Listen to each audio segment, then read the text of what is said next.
One day, Bill Kugelman of the American Embassy drove us out to the town of Dobrich to visit a palace occupied by an association of Czech writers.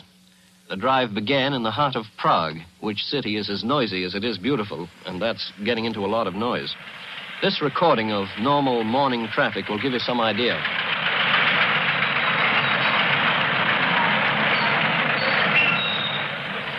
Prague, after Warsaw and Moscow, had an air of prosperity. It was second only to Stockholm among European capitals we visited in its appearance of well-being. Stocks seemed to be high in the stores. Produce was plentiful.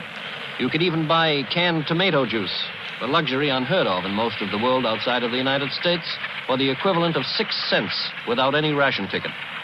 We drove through busy, narrow streets, past a monument enshrining the first Russian tank to enter the city in the battle for liberation, then into the outskirts, and we followed a bank of the Vltava to the countryside, to the romantic, non-political bohemia of song and legend.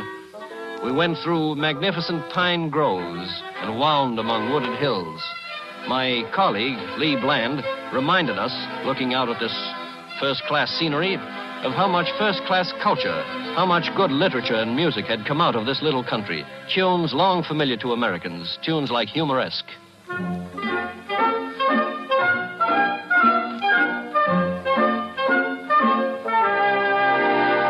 And the dances of the Battered Bride by the Czech Smetana.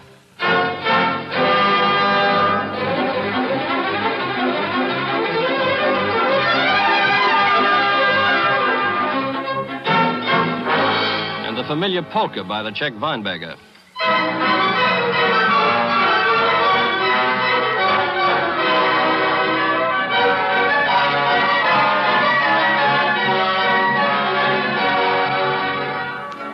Czechoslovakia is understandably proud of its artists, and it seems generally to take loving care of its culture, at least if its treatment of writers is any indication.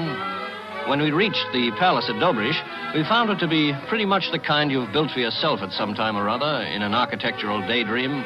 Big, sprawling, opulent, with formal gardens and a swimming pool, library, ballroom, marble bathtubs and all that. The new coalition government decided writers were a national asset, and so it bought and turned over to a writers' syndicate this expensive palace.